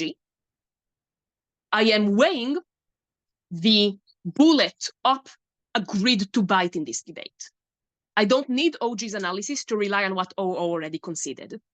So a weighing extension is only strategic in the case that the case you are weighing is off clash, is conceded by the opposing bench. If there's a clash on it, if OP disagrees, don't weigh material that your top half analyzed. So this is the easiest option. Top half is off clash, win the opposing metric, and weigh your own metric. Slightly harder. Top half is on clash. It is just the less important clash. For some reason, they miss the debate. In this case, it is still relatively easy to know what to extend. I choose the extension or the basic case, because the basic wasn't run, on the biggest clash in the debate, and I prove it. Say, for example, in the motion, this house regrets the euro currency, and top half is directly clashing each other on one question, which I think is maybe the second most important question in the debate. That is, how does it impact the power imbalance between countries? OG says the euro as a currency harms weaker economies in the EU because there's way too much power for big, strong economies like Germany and France in the ECB and in determining the currency. And they do it in a way that benefits rich economies but harms poor economies. And OO says, no, actually, the euro currency helps weaker economies, because this means that when Greece experienced debt, there was a massive incentive for Germany to bail it out because they both have the same currency. And if Greece has massive inflation, everyone has massive inflation. So in fact, the euro causes solidarity. Now, this is fine, but I genuinely think this is the less important clash in this debate. I think there's a much more basic clash in this debate that in this case, top half just misses, which is the euro creating a better currency for all or a worse currency for all in a way that is not contingent on the power dynamics, in which I think the basic prop analysis is flexibility. The euro is much, much less flexible than any country's individual currency, because you have to have the agreement of all countries to change it, which is why it took ages for the ECB to raise interest rates long after the Federal Reserve already did. And OP will say, yeah, you can also add it's less flexible on a case-by-case basis. Like maybe you have a local economic crisis, but not a cross-European economic crisis. And Op will say, sure, but the euro is much more stable than any individual currency because it's a block of a lot of rich countries, which means even if one of them experiences crisis, most of them won't, so it stays relatively stable. Investors trust it because they know a lot of different people use it and so on. So in this case, I just think it's not because I tried actively to weigh a weaker clash. From the get-go, I think the bigger clash, the more intuitive, the stronger clash in the debate is it just a better or worse currency? And there are so many ways to weigh it because it impacts all countries, not just the weakest economies, because it has the biggest delta in the debate, because let's be real, power dynamics between Greece and Germany happen anyway in the EU for a gazillion other reasons that are not about currency, but about their voting mechanism in the European Parliament and so on. So in this case, top half is on clash. They are just on the weaker clash. If that is the case, it's easy to know what to extend. I just run the basic case on the winning clash. Third option, which is slightly more difficult. Top half is on clash, and they are on the right clash. But the opposing bench is winning. In this case, the path to victory is also very straightforward. It's not always easy, but it is very straightforward in terms of what you need to do. Win this clash. If you know what the right clash is, and this is what top half is talking about, but your own top half is losing it, flip 0-0. Win the opposing bench on this clash, and transitively also win over your top half. The hardest option is top half is on clash, it is the important clash, and your own top half is winning. That is the single hardest position to be in as closing. I'm CG, OG is on clash, it's the important clash, and they win over 0-0. In this case, I have two main options, which I will look for through my extensions. And ideally, if I have the option, I would do both. One, win in the primary clash, but win it better than my opening did. How do I win better? Using any of the methods of path to victory we described earlier, showing why I feel a logically prior burden, or showing why my delta is biggest because I'm more relevant to the debate, and so on. Or I can try and start a new clash and wait, and show why, despite being intuitively less important, it is in fact more important through my weighings. These options are not mutually exclusive. If my member can time manage, they can both run a vertical on the main clash and the horizontal on a new clash. My job will be to weigh us both inside the main clash and above the main clash. But this is like the hierarchy of my priorities in terms of how to choose an extension. Any questions whatsoever on anything we discussed today, because this will be the end of the theory part of this workshop.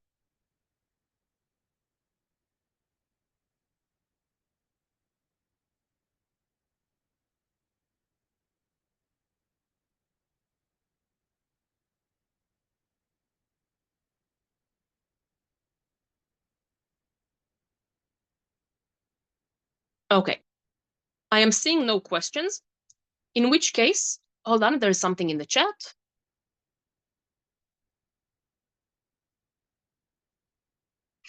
Do I have tips for weighings?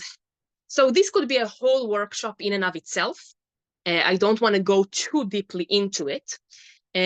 I'll say a few things. One, my former regular debate partner, Tamar Ben-Meir, has several weighing workshops on YouTube. And I may be biased, but I genuinely think she's the best still active debater in terms of weighings. So I would say whatever she has to say on this is better than whatever I have to say on this. So I recommend that if you struggle with weighing, watch her workshops. Secondly, while I will not go too deeply into everything to do with weighings, I will say some heuristics that are very common in terms of what are weighing metrics you can often use that top half often misses. One, likelihood. If you can show your case is more likely, like it impacts more different stakeholders, or it is less speculative, and so on. Two, inherence. if your case is less contingent on different factors in the debate. So often top half will run a case that is contingent on many different variables, such as good management and so on. If I can show my case is inherent and independent of any other premise in this debate, it is also usually an accessible weighing metric. 3, uniqueness. This is the delta type of weighing. Everything top half says is at least partly symmetric. There are alternatives to co-opt a lot of the benefits and harms. The biggest thing that actually changes in the debate, the most unique thing in the debate, is my extension. Was there any other very common metric logical priority, of course.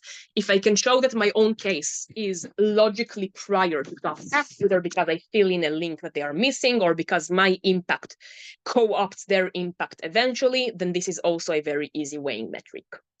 But to have a deeper dive into weighing, I strongly recommend, Tamar has a couple of very good workshops on this on YouTube. Any other questions?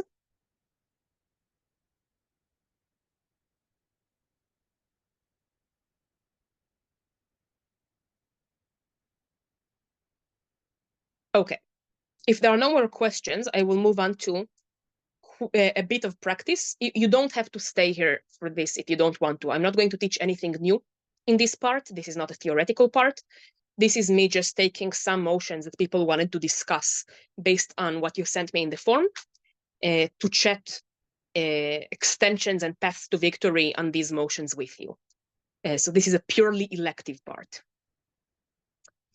And I will want that if you do stay for this part to be of any use, that you actually are interactive with it. I don't want to do all of it myself. I had plenty of examples that I did myself during the slides. I want you to try and find the path to victory yourself this time. And I will just be here to give feedback for it. So let's start.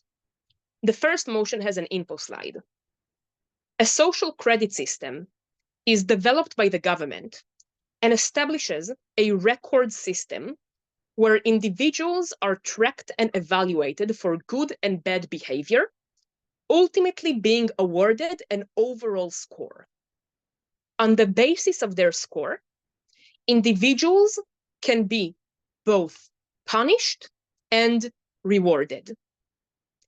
The motion is, assuming a world where a social credit system exists and is applied to all citizens, this house prefers punishment through a social credit system over incarceration for non-violent crimes, e.g. failure to pay tax or debt, possession of illicit substances, etc. Take 2 minutes. Try and think of what are the basic cases both benches will say on this debate.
Okay. Do I have a volunteer to give me what you think are the basic government proposition arguments in this debate?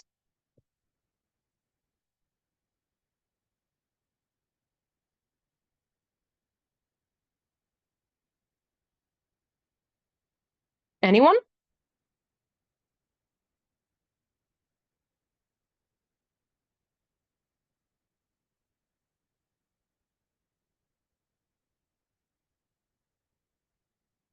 This part is not going to work if you do not engage with it. It's meant to be practice. Does anyone have any idea what proposition will say in this debate?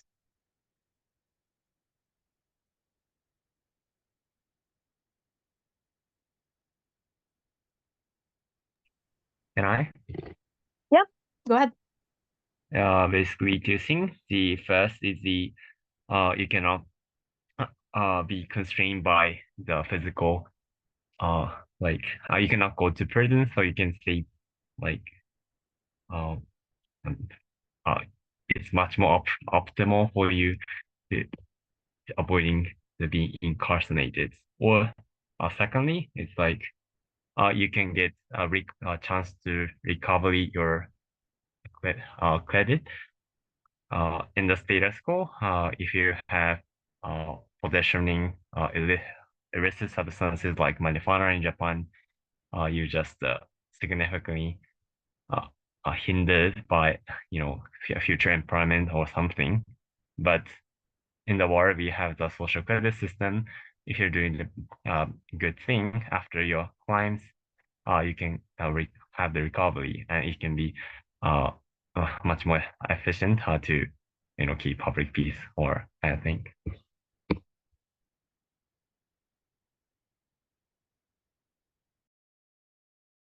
And that's it.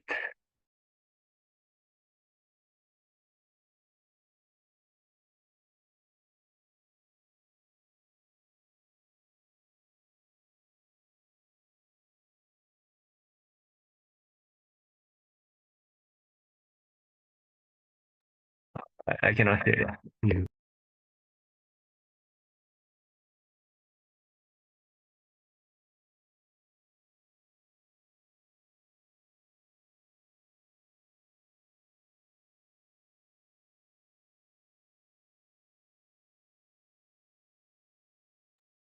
I was muted. I'm sorry, I'm dumb.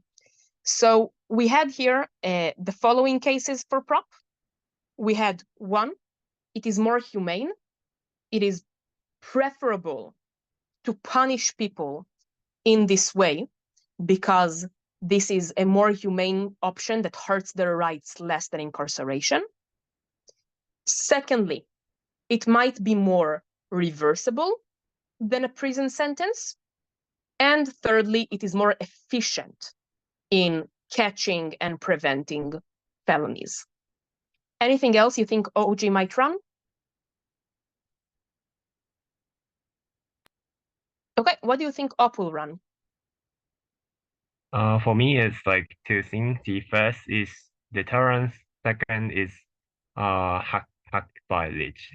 First about deterrence is physical incarceration, like going to prison, is essential part for having the deterrence system, avoid making people do not having the marijuana. And the second is, the thing, those who can do good thing in society is oftentimes have the much capacity, things like donations, which mean even if rich people, avoiding the tax payment, and you can get uh, like those who are capable to have punishment, but you can get hack your rating system, kind of. You if you do extensive amount of good thing, you can recover your, rating system. So it seems like accountability of this, social credit system. Okay, Yeah. so we have two basic cases for OO. One, it might harm deterrence because it's less threatening than a prison sentence. And two, it might allow people to get away without punishment at all because they can also boost by good behavior their credit and therefore commit crimes, but making up for it with good behavior. Is there anything else that you think is a basic OO case in this debate? Anyone here? Like, this is open for anyone from the audience. What would you run as op?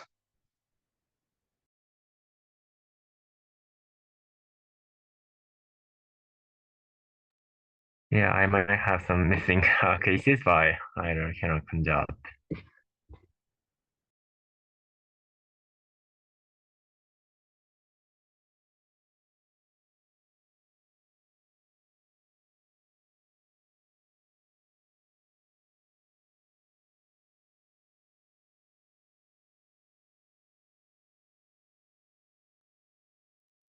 Okay, so another suggestion from the chat, which I very much agree with, op is very likely to say something about privacy. The state collects this data about everyone, it tracks everyone, and therefore we harm the basic right of privacy for people. Now, before moving on further, can we try and map the clashes that we identified so far? What are the different clashes between the basic three arguments we see from both sides? Does anyone identify any of them?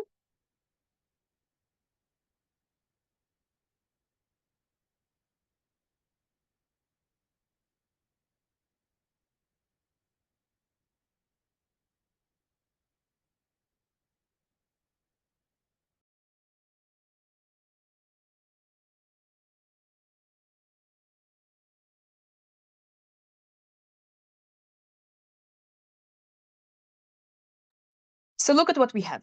One, there is definitely a clash about justice. Prop says this is a more humane punishment that doesn't disproportionately ruin people's lives like incarceration does. And remember, these are non-violent crimes. Whereas op says people might get away without punishment at all. So we have one clash on justice. Does it create more justice by preventing over-punishment of non-violent criminals, or less justice by letting criminals get away with it? Secondly, we have a clash on efficacy of prevention of crime. Prop says this is more efficient because you can track everyone's data and therefore you know much more when people create any violation. Op says this is less efficient, both because it harms deterrence and because you can manipulate the system to get away out of punishment at all. We have also, do we have another clash? I guess prop opened the clash about how does it impact your ability to rehabilitate into society. And op also opened the clash about how does it impact the rights of the innocent civilians, not just the criminals. Cool. That being said then, let's start thinking of extensions using a various of our different methods. I actually want to start with using the clashes method. So Prop said something about rehabilitation into society. Can we flip it from op?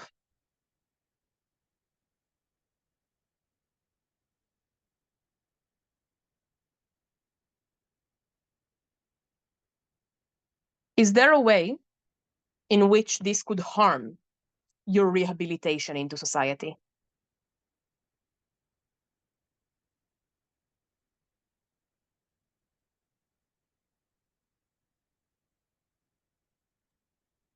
Can I? Yeah. I think There are many ways in which prisons can actually improve rehabilitation. It is not intuitive for most debaters, but it is true in many cases. For example, when the problem is of drugs, not only are you not allowed to use drugs in prison and you have guards watching that you don't smuggle them in, You're also disconnected for a long period of time from your chain of smugglers, from your dealers. So when you return to society, you don't have as easy connections to criminal organizations. Farther than that, if you become a drug addict and so on outside of prison, and you suffer no prison sentence, but just some mild punishments such as tax punishments and so on, it can often lead to escalation of the problem. When you continue getting more and more addicted, it can also develop later on to violent crimes, because then you become dependent, you lose a lot of your money, you form connections with criminal organizations who commit other types of crimes as well. And this is why we have to stop it when it's small before you are too late to rehabilitate. I think you can also just say from up, the social credit system makes a one-time felony impact your grade for life. At least if you go to prison, especially for non-violent crimes, it's usually short prison sentence, like a year or so. And then you walk out a free man. And that's it. In props world, if you have committed a crime once, it will forever be a toll on your score. And even when you do more good things, your baseline will be lower to climb from. Okay, can we flip up on the clash of what's better for the ordinary citizen that is not a criminal? Up said privacy. What can we say from prop to flip them?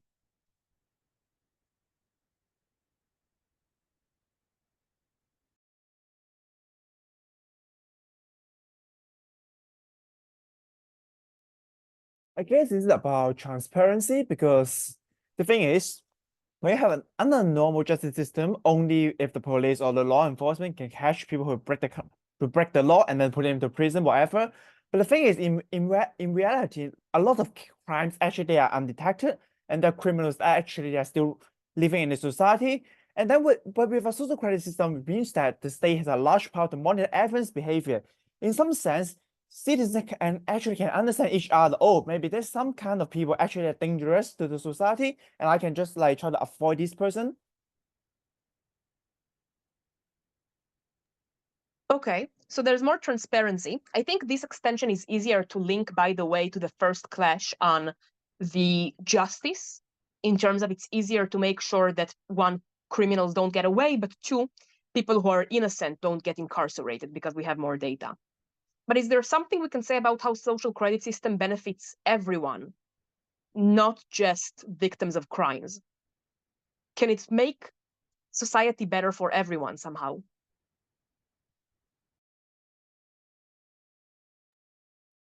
Well, under the social credit system, actually, so good behavior could be encouraged by maybe like a priority at getting school or like getting any certain kind of public service, and it creates an environment that everyone will try to do things that actually improve the society overall. It's not just about reducing crime. Actually, maybe people becoming friends to each other or like improving public utility. Absolutely. I think that's one very strong potential extension from CG. The criminal justice system usually only punishes for bad behavior. It never rewards for good behavior. This system uniquely incentivizes people to be good towards each other. And this means that they are likely to donate more to charity, to be more polite overall, to put more hard work in their studies and become more productive members of society, and so on. And this creates a society that is better for everyone in it. Okay, I think that's enough on the let's try and flip clashes, although we could continue talking about what's in these clashes more, but that would continue infinitely. I want to now chat different words in the motion that place potential burdens the top half might miss. And as a general advice, when motions have info slides, it is very common for them to have burdens that top half misses, because the more words in a motion, the more words that might place burdens on themes. Reread through the motion and try and identify if there are important words that place burdens on themes that we did not discuss yet. Take a minute.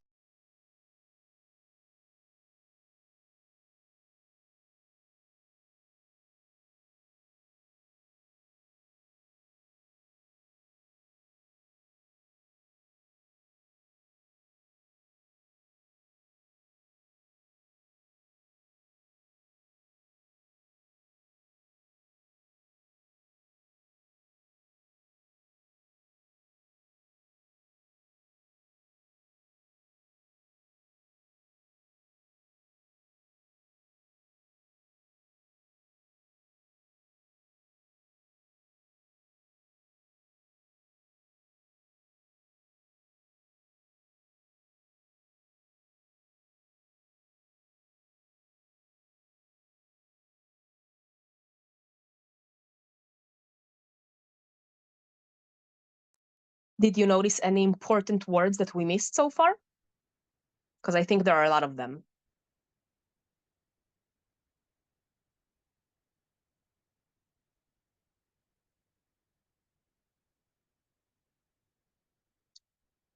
I noticed at least 3 very important burdens that can completely, radically change all of the cases we discussed so far.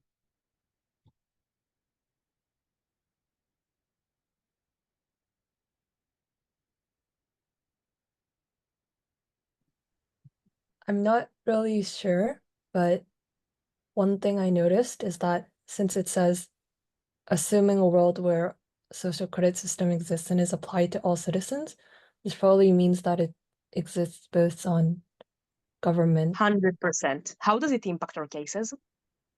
So on government, you're using it for punishment, but on opposition, it also still exists. So it could be used for like other things. So the case about like people might want to do good things.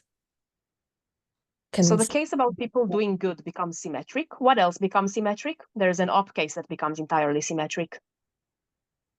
Op case.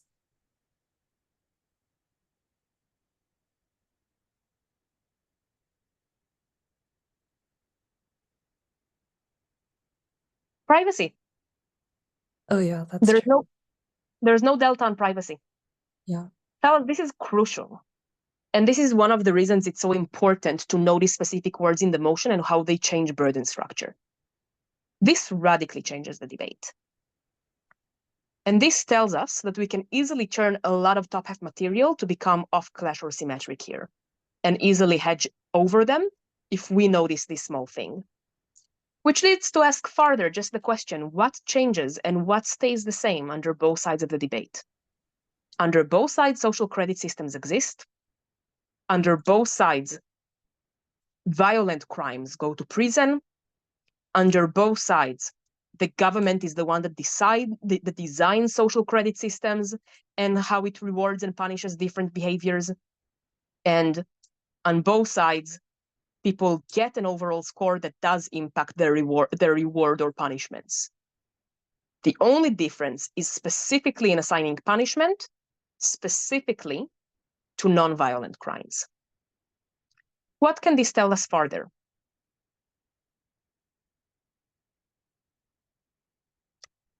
Are there any other terms you notice in the motion? They're important.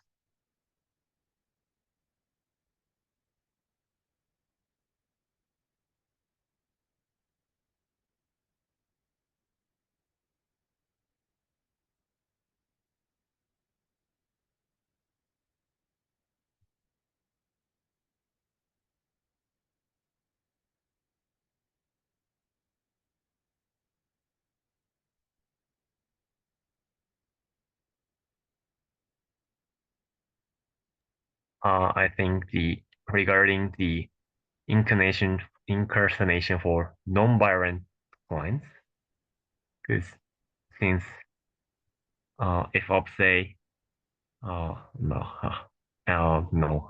teams talk about the deterrence or I think that I can say yeah you have to I don't know which side, but you have to have burden. Why the policy should be limited to the non-violent crime, but other rather than other types of crime. I'm not sure I understood the point of that. I think like is what I mean by this is if opposition side said, hey, no, if how can I say?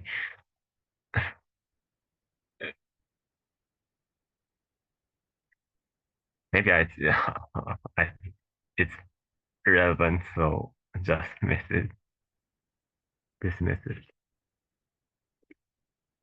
So I would want you guys to pay attention to 2 more important things. One, this is an alternate reality motion. Now, it is not worded as this house prefers a world, so it's not clear how far the historical counterfactual goes in this case. However, we're assuming a world where the social credit system already exists and is applied. This is not the status quo. This is not the world we know today. This has probably been ongoing for at least a long while and shaped and changed a lot of how we view different crimes and violations in society. What is this important for? A lot of different things. For example, the up-framing of the incarceration for non-violent crimes is usually very short anyway, and usually rehabilitative in nature, like a 1-year prison sentence in light prison conditions and mostly focused on rehabilitation, is true today. Consider the US in the early 20th century, or the UK in the 19th century. People who committed crimes like drugs possession or petty theft often went to jail for life.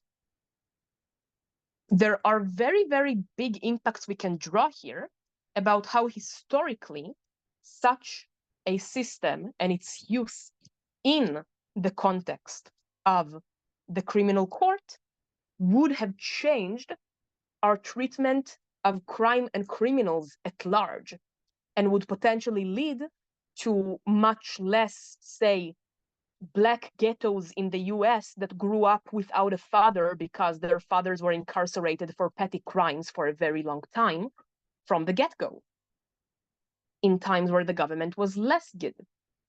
In general, in every motion that is about an alternate reality or preferring a world, a very heavy question is characterization.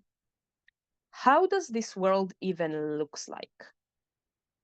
Which brings me to another thing I think is worth noticing in the wording of this motion, which is this is a system developed by the government, which means what is determined as good or bad behavior, as well as what is the reward or punishment, is decided by the government. What is it likely to be? What do governments define as good or bad behavior? What do governments choose as proper punishment and reward? Now, to be clear, parts of it are symmetric because the social credit system exists and is applied on both sides. So it's not all that relevant to the debate. But identifying how the government might apply different rewards or have different definitions for what is good and bad behavior might also help us identify what wins the main clashes. For example, let's say we talk about rehabilitation. Both prop and op might say something stemming from a very similar logic here. Prop might say, the need to do good behavior to fix your score is in itself an incentive for rehabilitation. Op might say, people will just do it to commit crimes and get out of punishment because they can easily fix it. How do we win this clash? The answer is, it depends a lot on what is good behavior and what's the reward and punishment for it. If good behavior is too easy, then op becomes stronger, because then indeed they can get away out of any crime. Whereas, if good behavior requires general change of your behavior and becoming a properly contributing member of society, that sounds pretty rehabilitative to me. So if we identify also that this motion is about an alternate reality, and a lot of the basic conditions in it are not defined and up for characterization, we can find extensions that are based on this characterization and break deadlocks in clashes by characterizing how the system likely looks like. Is this clear?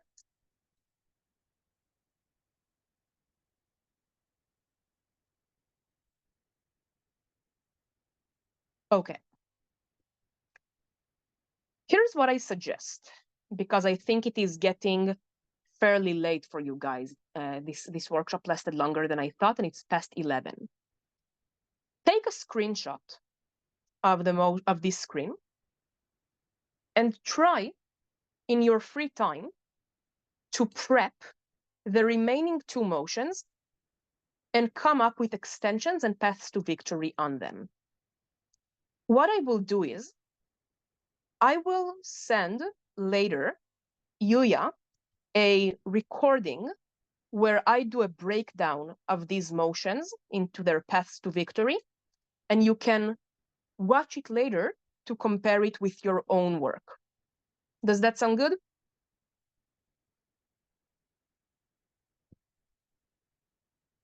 Cool. Have a good night then. And I think, unless someone didn't take a screenshot yet, I can now end the slide sharing.